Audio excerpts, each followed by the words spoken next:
Hello mga kababayan, breakfast muna tayo. Diyan ko po kami nagluluto. Yan po yung aming ulam. Ano niya yan, Mr. Maravillas na ulam niya? Didilis. Dilis. Yung tawag sa mga DDS, didilis. Ikaw naman na Mr. Maravillas. Siguradong kukuyugin ka naman ng mga basers. Napakasarap po nitong dilis. Ito yung paborito kong ulam sa umaga. Niloloto namin yan sa, anong tawag yan? Pugon. Simple living. Ayan. Para niya yung Mr. Maravillas, iba yung, iba yung environment mo. Iba yung paligid. Ito yung apartment po namin. Ito pa, yung paboritong, ito kasi yung resita sa akin ng aking doktor eh. Huwag daw masyadong kakain ng mga karne, kundi dapat isda lang. Ito yung tawag dito sa amin. Ang tawag dito sa amin inon-on, pero sa Tagalog daw sinaing na tulingan. Sarap, di ba ba, mga kababayan? Simple breakfast po. At syempre egg, pampalakas ng katawan. Pero sabi ng aking doktor, wag daw itong egg yolk. Ang tawag dito sa amin, kapulahan. Pula pero yellow. Ganyan tayo mga Pinoy, mga kababayan. Mali-mali. Kapulahan ng itlog pero hindi naman pula, yellow. At siyempre, ang kapartner niya, sinangag. Di ba? At saka saging, siyempre. Ito yung saging na lahing prinsesa. Pero sa Bicol, tawag dito tudok. Maliliit siya po. Hindi siya latundan. Iba naman yung latundan. Maliliit siya po, pero napakatamis. Di ba? Napakasarap ng aming breakfast, mga kababayan. Pero actually, hindi man yan yung ating topic ngayon sa ating short video. Pag-usapan natin po ang kasinungalingan. Kasi osong-oso yung pagsisinungaling ngayon. Kaya nga po yung fake news ay naoso.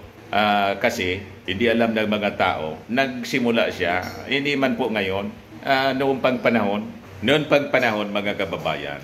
Oso na ang fake news. Ang unang biktima ng fake news po, si Adam and Eve.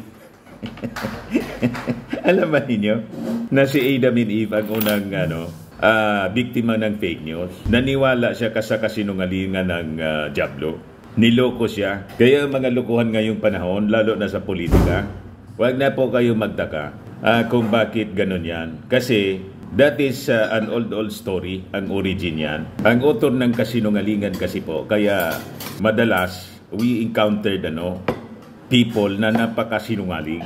Masanay na lang po kayo. Although, huwag dapat natin siyang itrato na normal. Kailangan i-engage natin yung mga sinungaling. Kaya nga po, dito sa social media, through Facebook, through our channel, yung ating podcast, lagi tayong nagko-quote ng mga verses galing sa Bible. Kasi yan lang po ang paraan para ma-expose natin ang mga kasinungalingan. Yung iba po, proud na proud pa sa pagsisinungaling nila. Pero sa totoo lang, tingin nila mga kababayan kasi, ang pagsisinungaling ay isang simpleng bagay. Hindi po, alam nyo ba na sa Bible mga kababayan, ang isang sinungaling, tulad ng mga mamamatay tao, at mga ngalunya, yung mga adulterers, yung parusa sa sinungaling, parihas lang po. Impyerno. Ang ibig sabihin, napakaseryoso. Eternal death in hell. Diyan po ang sabi sa Bible. Saan natin mababasa yan? Revelation 21:8. Sabi diyan, but as for the cowardly, the faithless, the detestable, as for murderers, the sexually immoral, sorcerers, idolaters, and all liars, their portion will be in the lake that burns fire and sulfur, which is the second death. Mas maganda siguro mga kababayan kung yung King James po ang basahin natin. Yan po yung King James.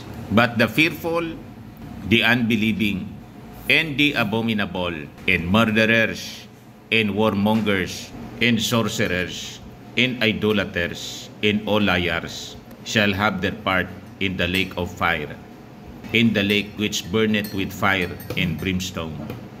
Di ba mga kababayan, napakaseryoso yung pagsisinungaling.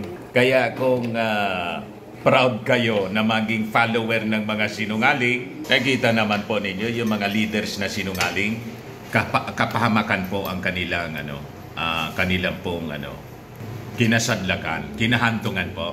Tama po mga kababayan, iwasan po natin yung mga sinungaling, yung mga nagpapakalat ng fake news. Akala ninyo, simple lang siya. Mabigat po na kasalanan yung mga ganyan, yung mga deceivers. Ang author kasi po ng pagsisinungaling, ng mga sinungaling po, ng kasinungalingan, ang author po, si Satan mismo. Satan is the father of lies. He is a liar. Diyan po nagsimula ang lying. Kaya yung mga sinungaling mga kababayan, sa totoo lang, powered by Satan sila. Satanic. Kaya tingnan ninyo, may mga taong alam nating sinungaling, pero nagiging magnet sila ng ibang tao. Parang yung ibang tao, attracted mismo doon sa mga sinungaling. Alam nating sinungaling, pero maraming mga followers. Di ba? Because they are powered by Satan. Kasi yung kasinungalingan mga kababayan, ang origin yan si Satanas. Now you know, ito pa pala mga kababayan yung dagdag naming breakfast. Ito yung paborito ko. Saba. Di ba? Napaka healthy niya. So ang aking breakfast po everyday, konting rice, tapos maraming fruits, gulay, isda. Not much ng mga yung mga less meat na po tayo. Iba na kasi mga kababayan pag medyo nagkakaedad na, gurang na eh. Ganon talaga. Yun ang katotohanan po, yung aging. Yun ang katotohanan, hindi natin maiiwasan. And yung magkaedad po tayo, yung paghaba ng buhay is a blessing. Di ba? Sabi nga po sa Bible, sabi ni King Solomon, sa Proverbs 20:29, the glory of youth is their strength, but the beauty of the age is their gray hair. Ayan, tira niya Mr. Maravillas. Parang nandyan sa'yo yung tinatawag na the fountain of youth. Wala kang gray hair. Alam na ninyo kung bakit wala akong gray hair. Di ba? Ayan lang po mga kababayan yung ating short video. Ako po si Dante Maravillas. Bye-bye. God bless.